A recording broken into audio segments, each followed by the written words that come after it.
Hello everyone, can you hear me? Today we're going to be going over a teaching game I just played. Just waiting for a student to come into the room and then we can begin.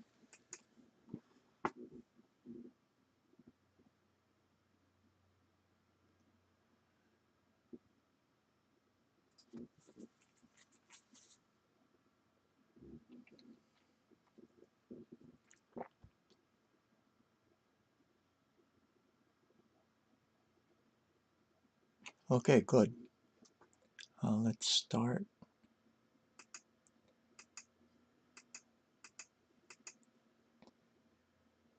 Okay, actually let's start from the very end here.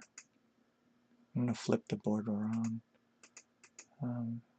just to explain some things at the end since it's fresh in my mind. Okay. Right now, see the threat is here and here. And you notice that there's no way to defend against it because you have no gold in hand. Yeah, there's a proverb, no gold, no defense. So right now, all you have is a silver in hand, so it's impossible to... yes, I am. Yes. You can't hear me?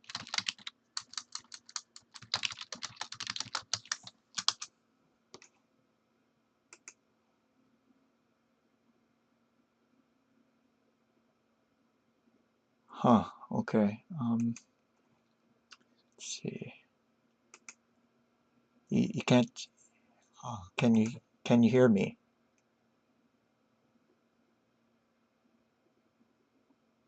No? Strange. I can hear myself on Twitch. So it must be something on your end.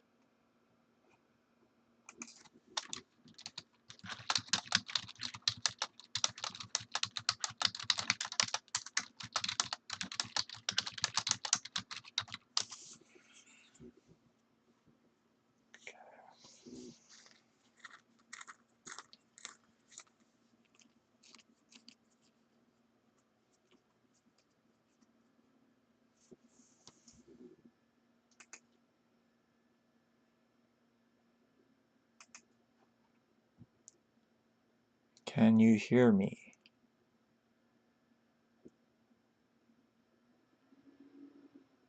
Testing 1, 2, 3. Okay, good. Alright, so we're gonna go over the ending part of the game first since it's still kind of fresh in my mind.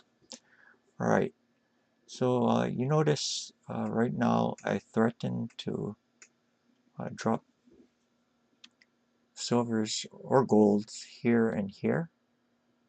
So there's these squares that I need defending against, but unfortunately what you have in hand can't defend against it. There's a saying in shogi that no gold, no defense, and that becomes very clear here.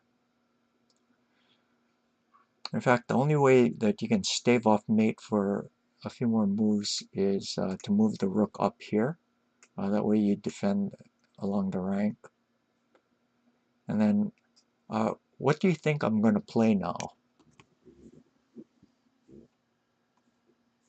Here, I'll give you sub-host so you can move the pieces around.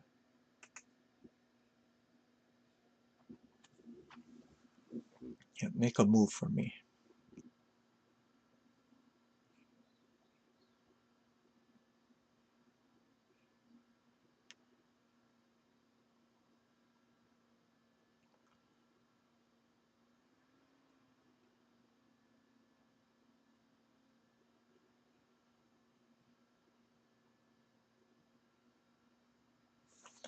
Okay, if you do that, unfortunately there's this knight takes.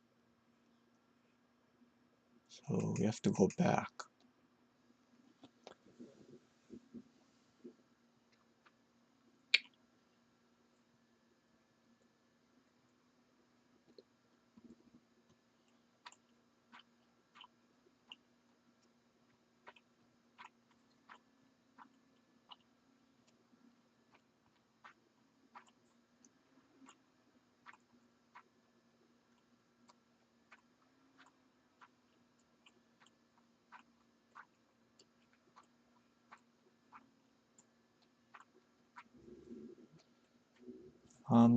If this, trying to pin in here, he can interpose like here. At this point, white is still winning, but there's easier move.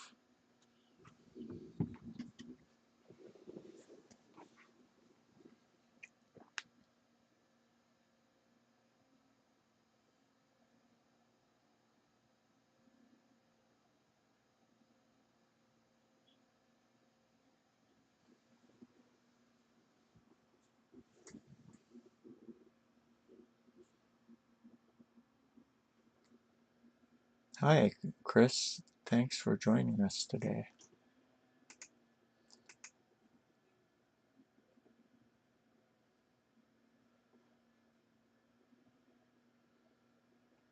Okay. Now, one thing that we absolutely do not want to do is this. Because you notice that the attacking pieces disappeared from the board and the king advanced from the back rank. So what that would mean is that we would have to rebuild our attacking force. Of course, this is still completely winning for white, but it's just going to take more time than it should. So taking like this would be a bit thin. So one of the themes that comes up is you see the rook as a defending piece, so what we want to do is attack it like this. See, next we threaten mate by promoting. Then the king goes over, and then there's going to be this gold drop mate here. So we drop here.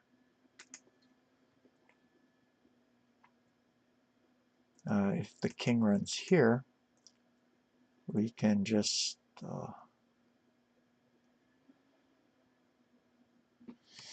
see what's the fastest way to do this.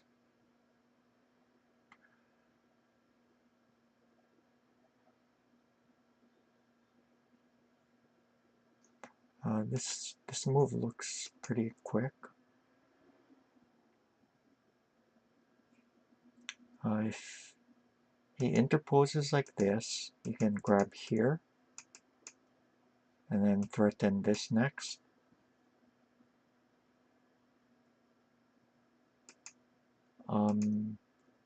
If this, then the rook is pinned, so there's this mate. Okay. And so that leaves him with this move here. And then we can just promote this and then threaten here next. Okay. Is this all making sense?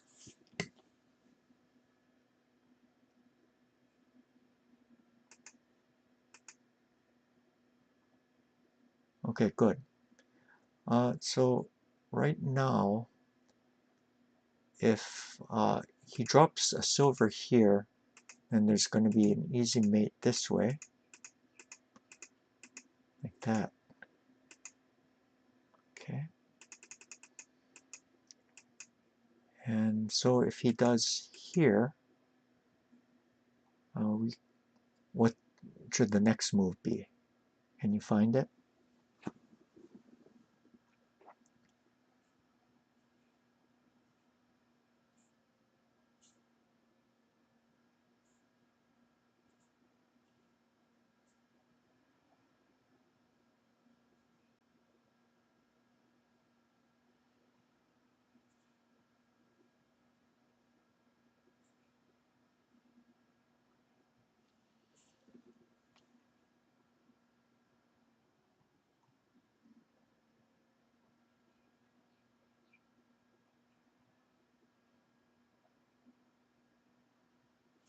Okay, if he does that, he's gonna grab the bishop.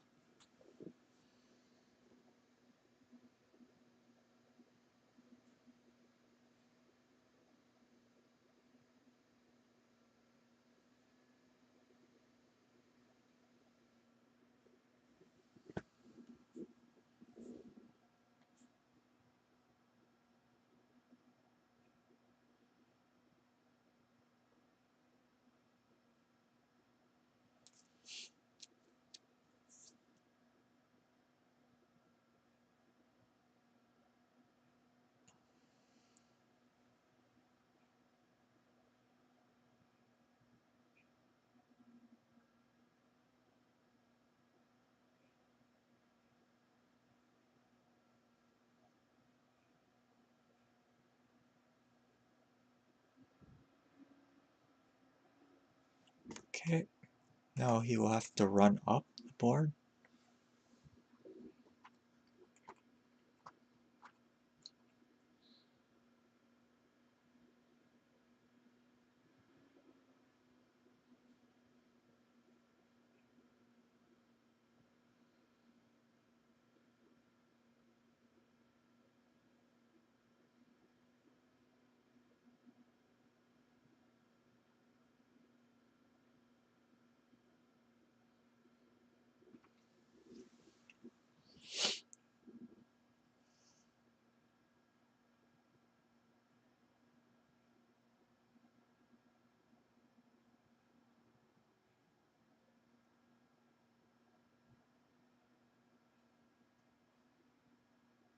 Okay. Yeah, white is definitely still winning here, but let's try and find a forced sequence of checks in order to affect mate. So here, I think this just doesn't quite work. Actually, this would be mate because of this.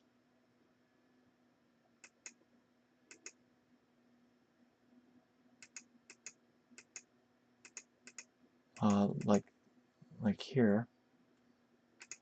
So instead of that, if here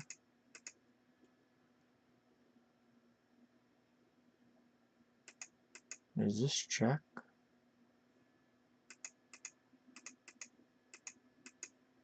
and this is Uchifuzume, which is illegal pawn drop mate. So that would leave here and then an into position. So no tsume there. Also, he could just do this. Take maybe here.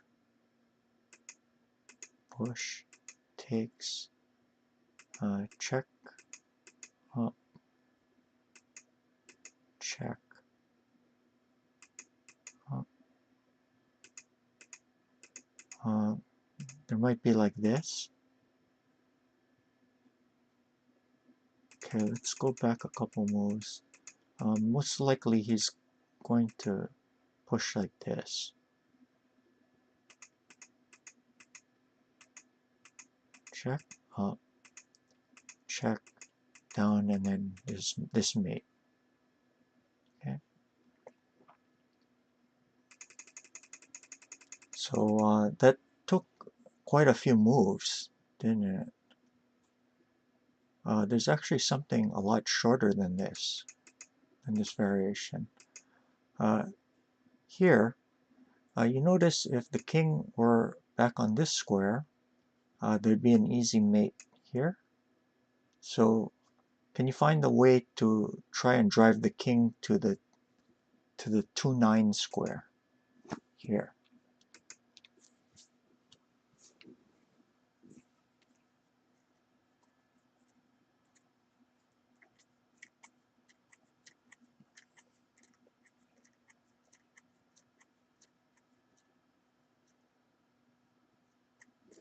Actually, excuse me for a moment. Let me check one last thing.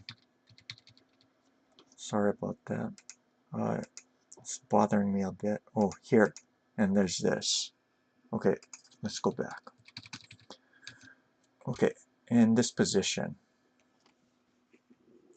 Okay, how do you drive the king to the 2-9 square?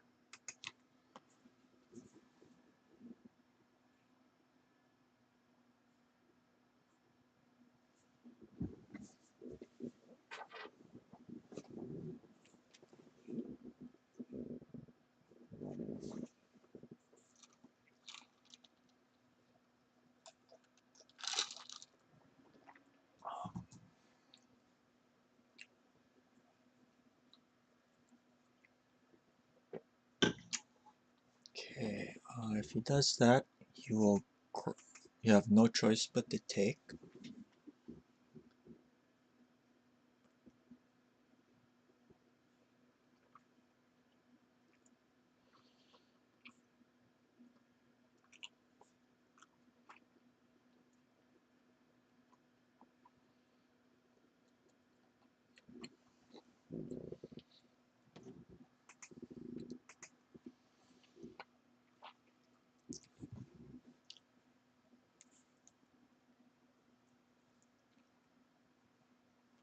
Oh, make sure that you don't leave the host position because I won't be able to see what you're doing locally.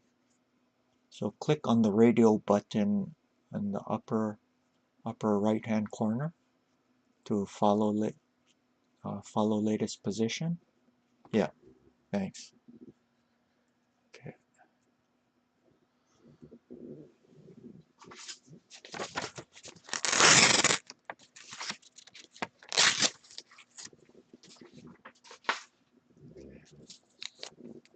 So the move that you played also mates. There's this move here.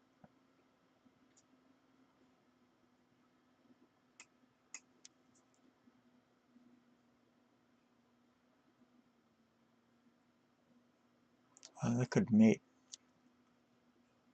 because if here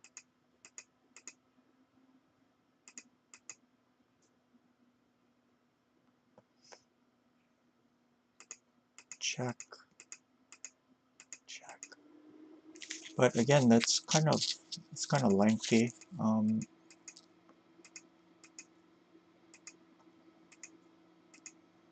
There's here.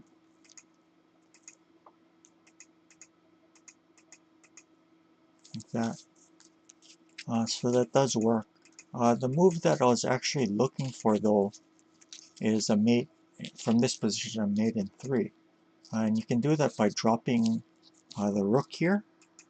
That way you notice it defends the bishop. So you keep the bishop where it is.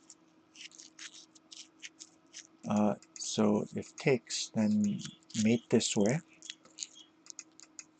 And if you run up here, there's a simple mate like this. Yeah, okay. So let's see. Okay, now in this position, the reason why I dropped the silver here is it's much easier to checkmate a king if it's stuck on the back. Because the edge of the board acts as a natural border, the king can run no further back. So that's why it's much easier to mate a king either in the corner, or especially in the corner, but also on the back rank compared to in the middle of the board. That's the reason for this silver drop here. And you're probably used to that from chess as well. So same kinds of principles at work. And okay. Now another thing you can try to do is promote the rook here. And then you notice the king has another square that he can run to. So if I do a move like this, he can now run this way. Right? And if I take here, you can try to hang on a bit.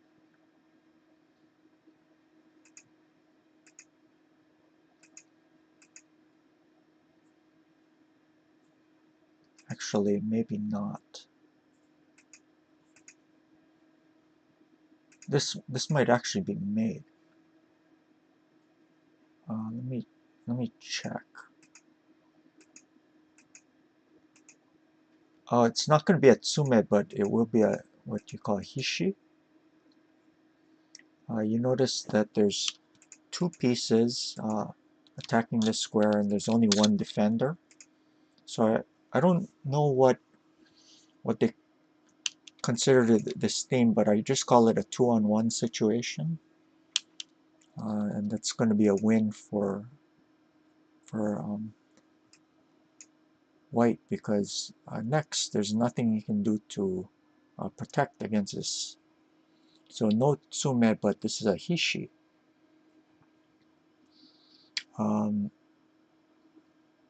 Yeah, no defense to that.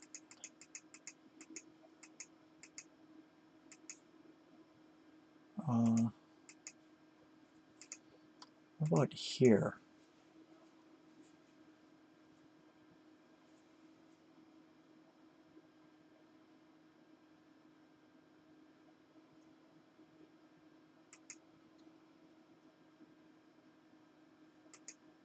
If this, trying to get into the same type of position like that, you could actually do this also in the other situation.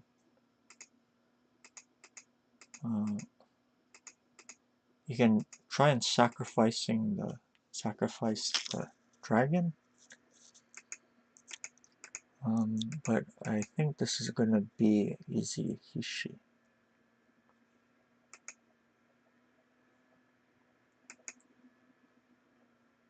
No, it might just be a mate. Yeah, this is going to be a mate. Sorry. Here. And then what's the next move? Right, right. What here? How do you finish black off?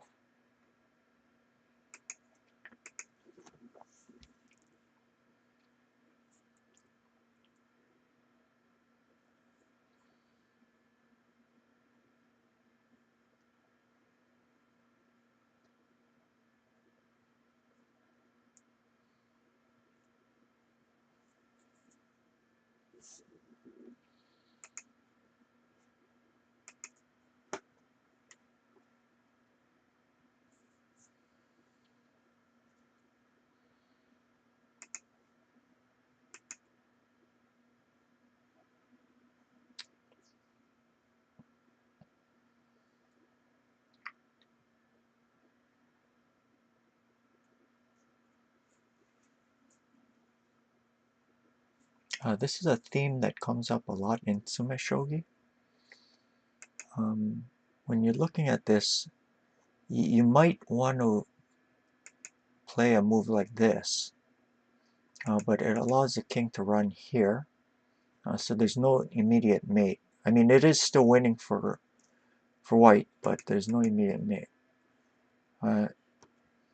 This theme is you drop the bishop or the rook back one square, and you leave this one open. So you notice it allows next for one of these pieces to promote on that square.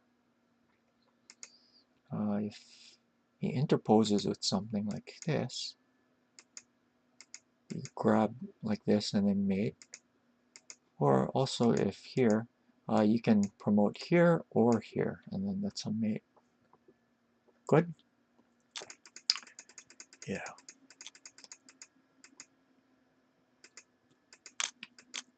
Okay. So let's go back a few more moves.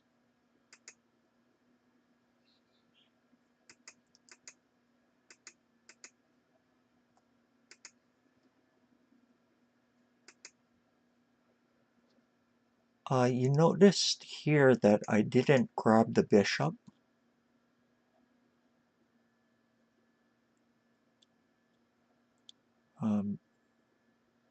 Why didn't I grab the bishop?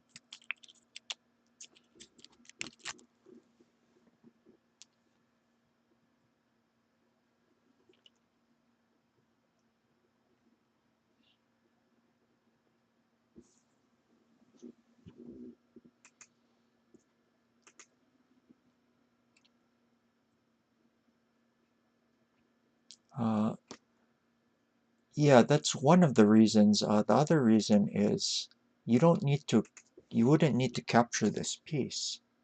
You could try to cause some trouble for me by doing this. But then, actually, I suppose I could just drop a pawn here and...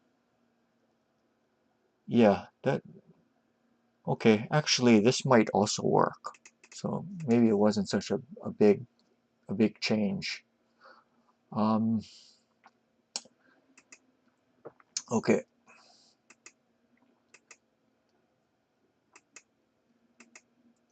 You see, after I took here, next I can do here. So maybe you should just capture the silver. Then I do here. But you notice this time you have silver in hand compared to in the game. So I think this is a little better version of what happened. If here,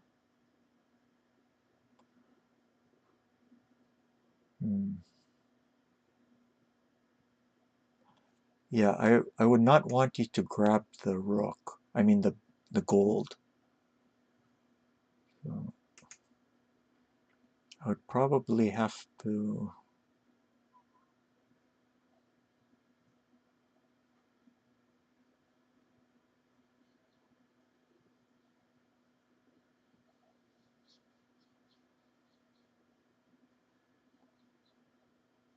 Let's see. Maybe I can do this. Just protect the gold first, and after here, then grab like this. Because if this, then there'd be this fork. And right now the silver's nicely defending that gold. So there is that. Another way of playing that would make a lot of sense is to get this knight into play.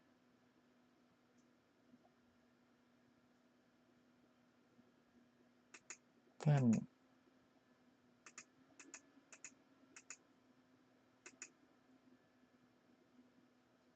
I guess this is possible.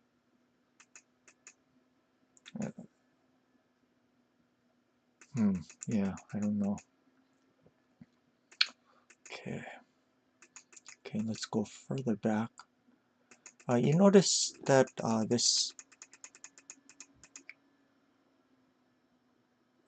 if we look at the end position, you notice the gold here. It wanted to take the silver and the knight, but it just there's just not enough time to do those things.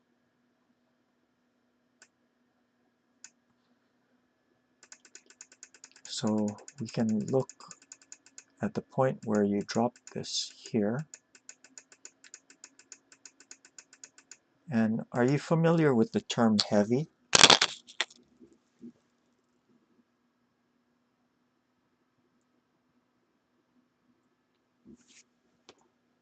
Okay, if not, please add this to your vocabulary list. I'll type it here. Omoi.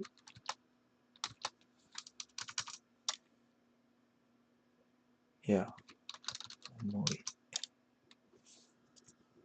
Yeah, it means heavy. That's a move that's kind of slow.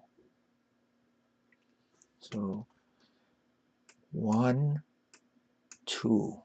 So it's going to take 2 moves for the gold to capture that silver, and an additional one if he wants to take the knight.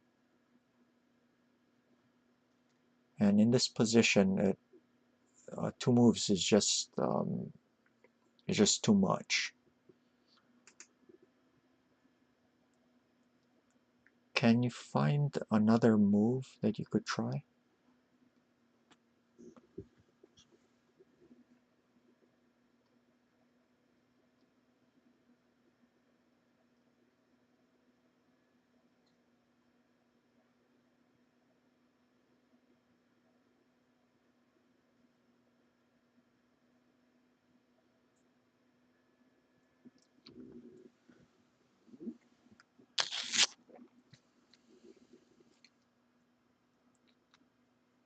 Yeah, you have to be a little careful here.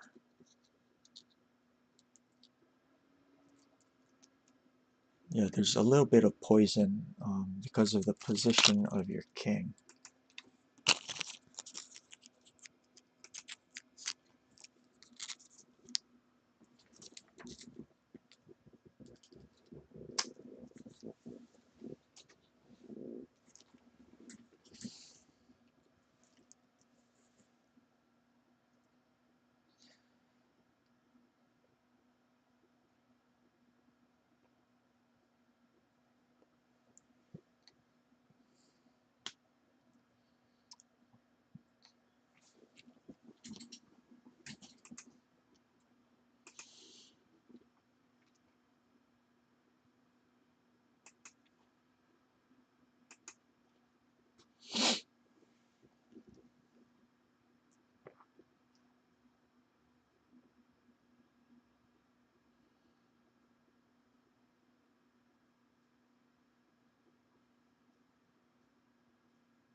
Yeah.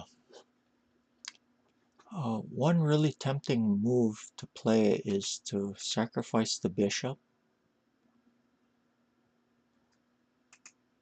like this. The only thing you have to worry about is when you take here, there's going to be this bishop drop. So that means that you're first going to have to move your king.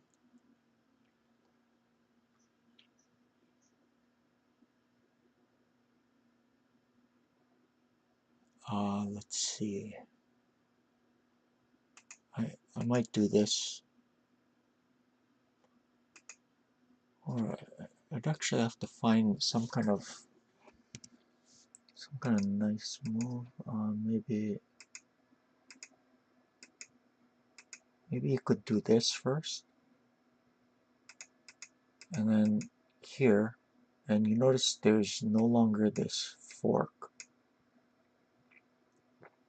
So you're just starting to take the knight. And if I defend it like this, I am thinking,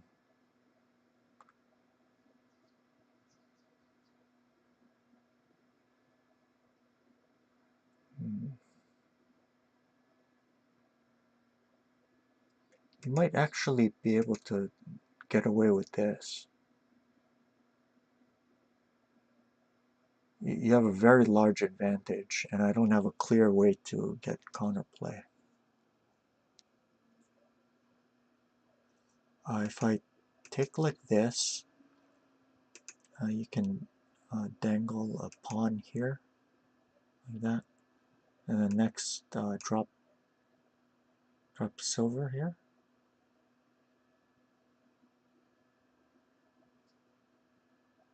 That looks pretty good. If I do something like this, you notice that this bishop is kind of far away from your king, so you don't have to worry as much about me putting pressure on you.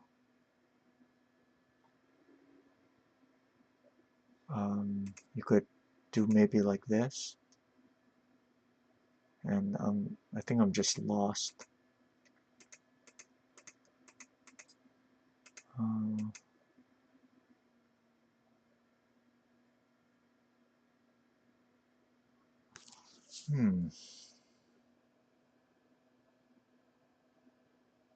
Give me a second.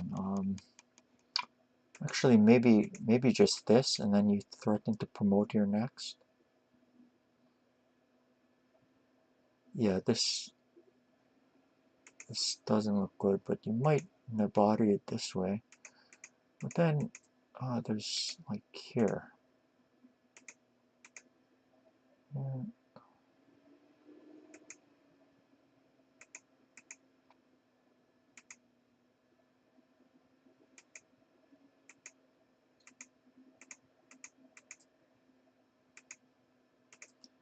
Yeah, I think you're gonna bust through.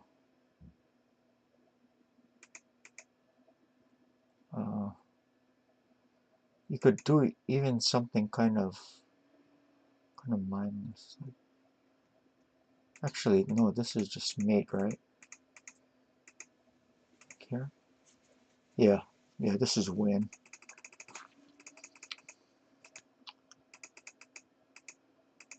So something like that.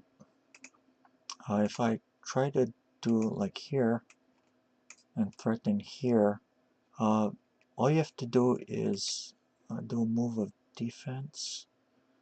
Let's say something like, I'm thinking like this.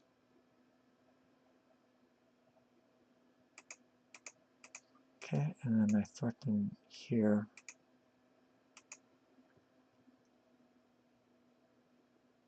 Yeah, you're still winning this one. Okay, let's go back.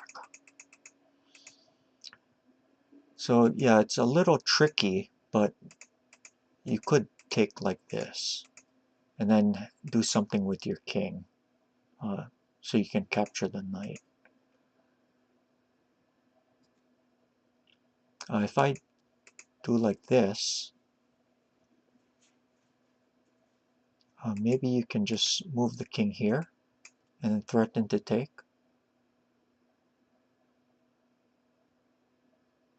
Yeah, I think my position is very bad. You notice this silver here prevents my king from running. So it also, that's the only thing it's really doing. It's getting in the way of my king. So this silver here is a very inefficient piece. It's bad shape. And that's going to help you when you're attacking my king. Okay.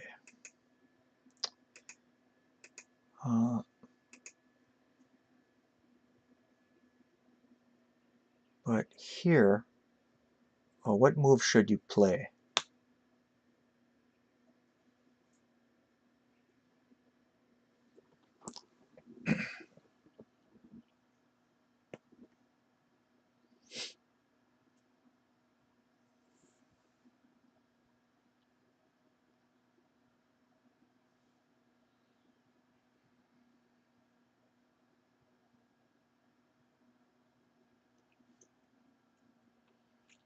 Yeah, you move the bishop back, but there's a more decisive move here.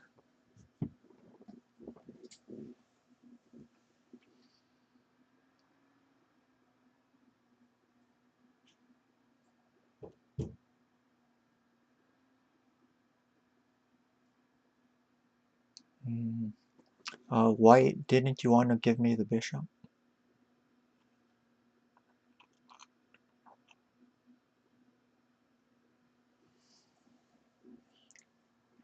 Yep, think for a second, and I have to run to the restroom, and I'll be right back.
Okay, I guess the question is, if you're worried about me getting the bishop, it would beg the question, what would I do with it?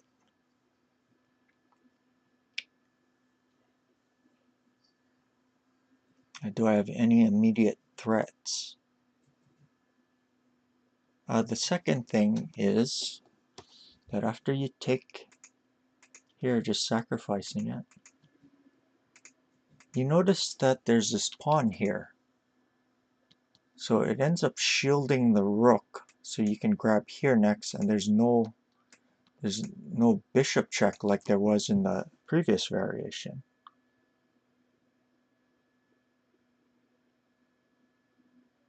Right? So then you need to ask yourself, is giving me a bishop worth you threatening to promote your rook? Because I can't see any really big ways I can use the bishop, whereas when you promote your rook, that's going to cause extreme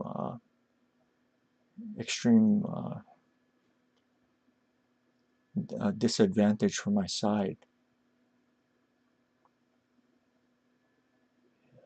So I think in this position,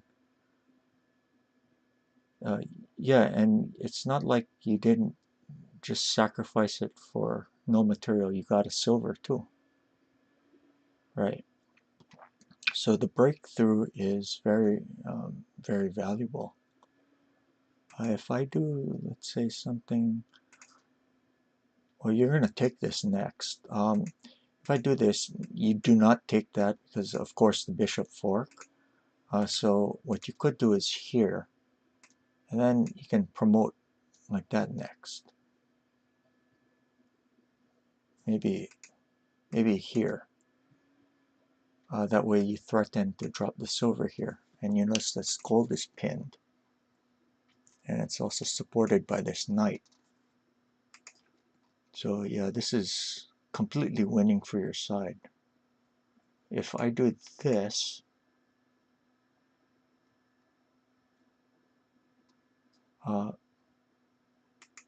you can just calmly defend. Yeah, this is lost. Yeah, no way to defend against a rook promotion. Okay. So this move here was very good. There's no real good way for me to defend that knight.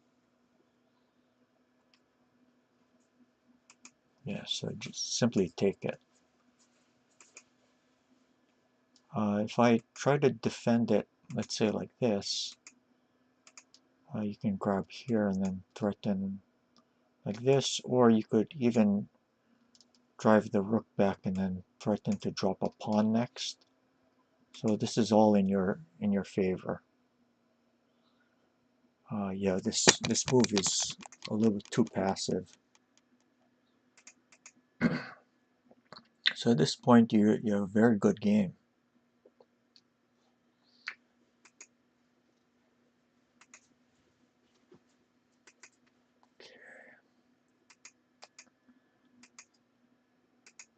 All right.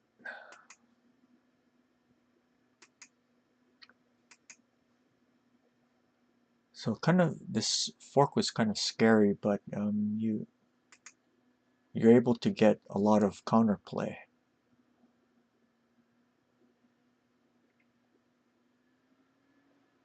Yeah. Okay. Another thing I was considering during the game was this move. That way you can't run the rook over.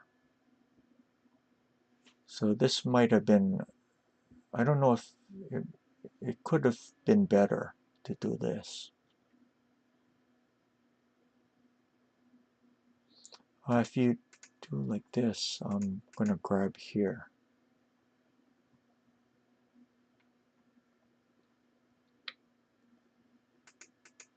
So most likely what you do is let me exchange the gold for the bishop. So let's say something like that. Something like this would happen. But then I have this check. Yeah. This is actually kind of annoying.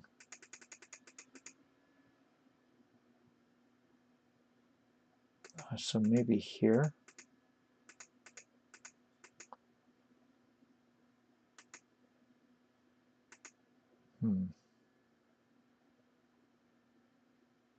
Yeah, this must still be a bit better for your side.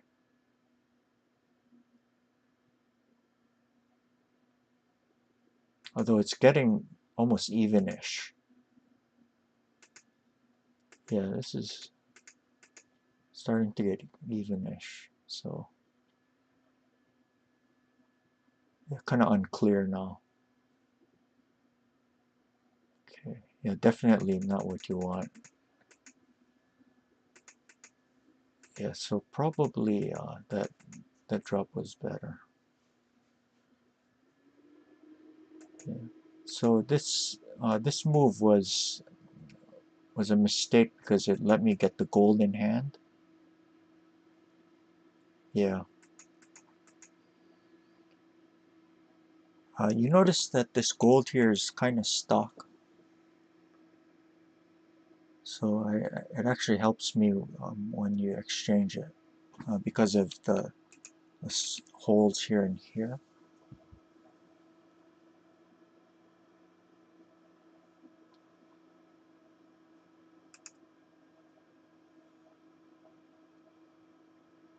So right now, maybe what you could do is move this here and just move the king there. But then I'm gonna do this.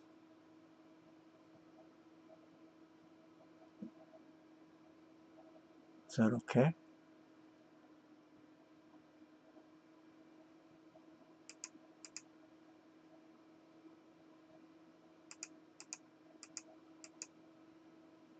Hmm.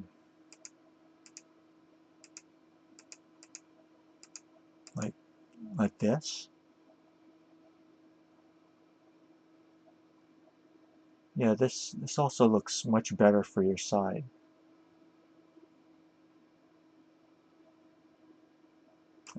If I do that, you can just promote next, like this.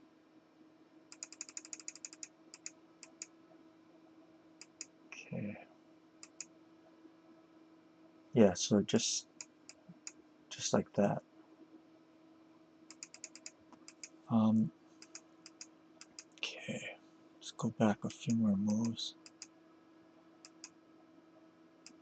Okay, I'm gonna flip this board just so I can see it from this point of view. Um,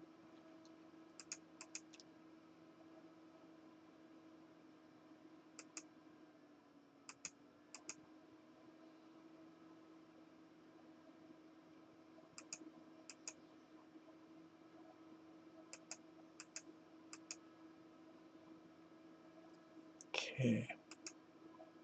Now maybe you can do this.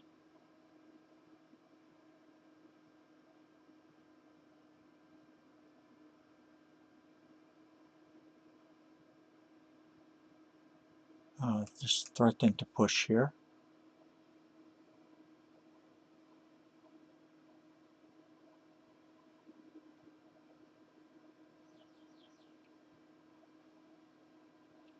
If you do that,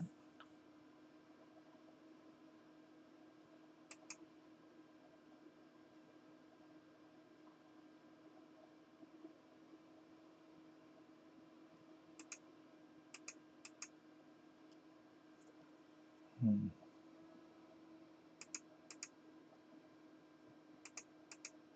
So you just move your king to safety.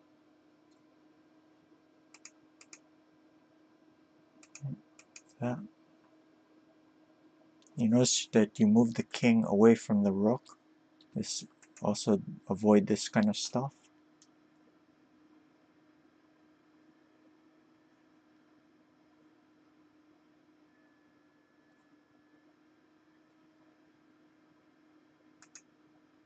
If you do this, maybe you can just move the bishop here. Threaten to push.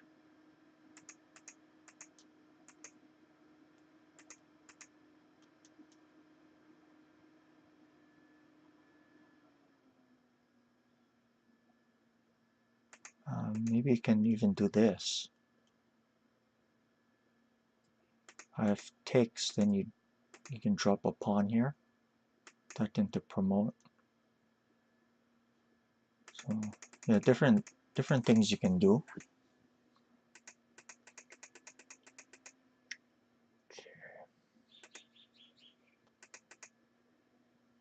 Yeah,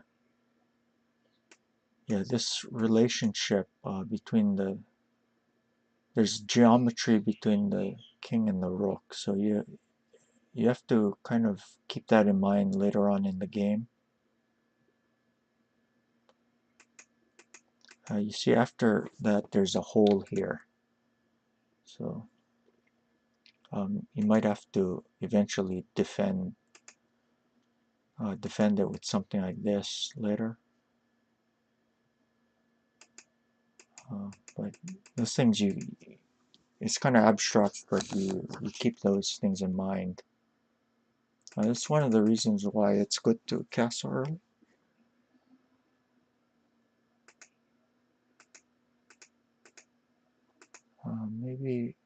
Maybe now you can do this, and then just exchange off the rook pawn, like that.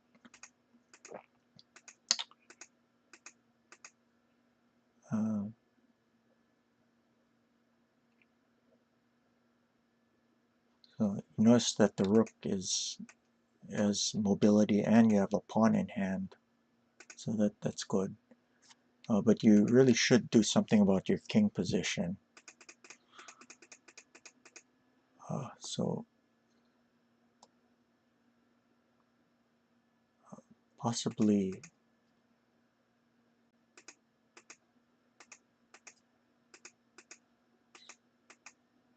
like this. You notice that the kind of diagonal things are gone, like in the game. So a lot of times when the king is on the original square, you have to be careful about, whoops, you have to be careful about this kind of diagonals, because it'll give you less possibilities of exchanging your, of sacrificing your bishop. So that's another reason why you castle. Granted that these possibilities may never come up, but the thing is, it's not going to hurt your position, and it'll improve it if you castle.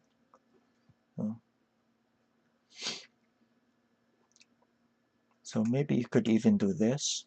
You notice that because there's no lance on the edge, that constitutes a weakness. So moves like 9-5 pawn and 9-5 9-4 pawn are going to come into play later on. See, let's say you do something like this. Okay, and then you trade a pawn off. There's nothing he can do to prevent that. So you have free rook, free ranging rook. Well, I shouldn't call it, say, ranging rook, because you might mistake it with the opening, but you have a rook with a lot of mobility, plus a pawn in hand. And so, let's see. Let's say you do something like this. Okay. Now, you see this move is going to aim at that.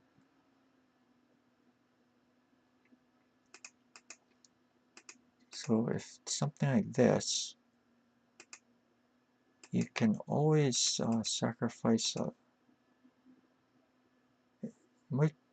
might actually be a little slow because of that.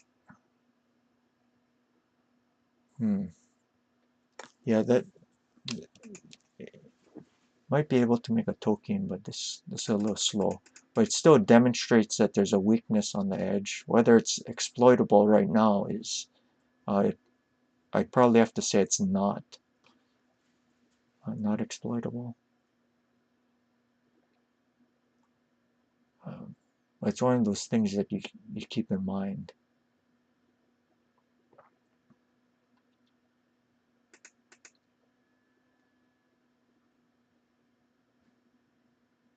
Maybe you can even do this. Threatening to take. Here, maybe you can just pile up like that. You're getting a lot of activity. You notice that everything's working together.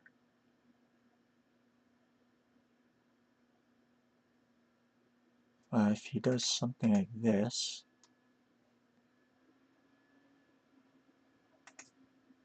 maybe there's that Tetsuji, okay, threatening here. And if here, what move can you play?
What should you play?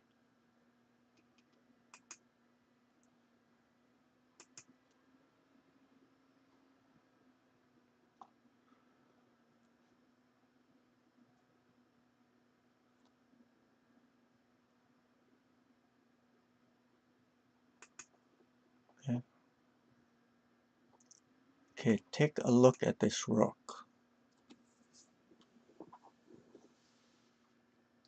Remember, you want to promote the rook into the camp.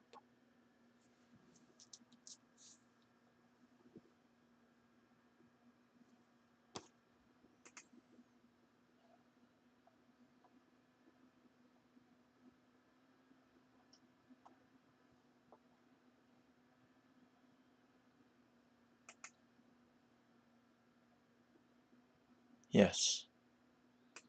And takes, and then you can just promote here. And then if here, then this. So he's going to have to interpose. And then now there's going to be an easy mate like that.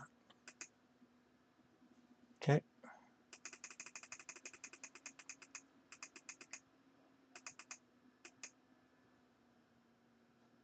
So probably here, if this, then he can take this and then threaten to promote here.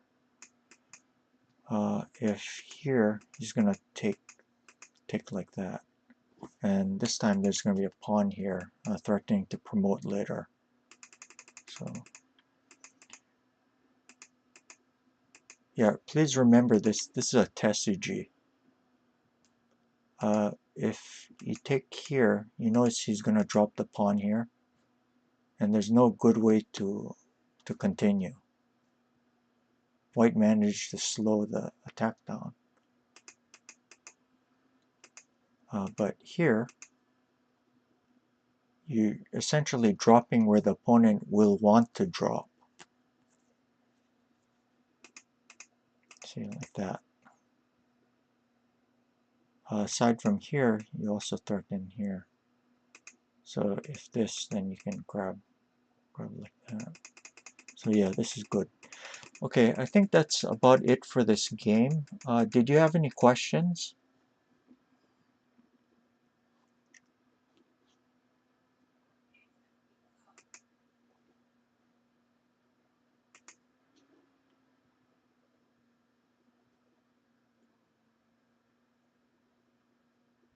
Yeah.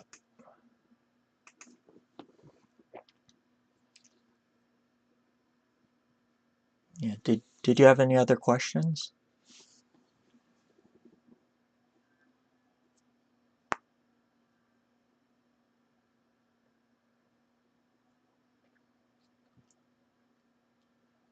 Well, you get this video. I could send it to you if you'd like.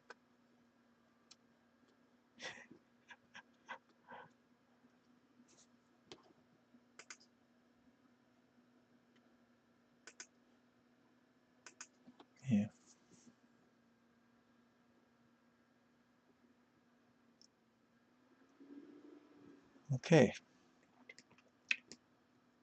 Alright, thank you for everyone who watched today. If you found this helpful and you want to see more of it, please consider supporting the stream by donations. You can click that blue Pac-Man ghost on the bottom of the, well, right underneath the Twitch screen. Thank you for joining me today. Take care. Bye.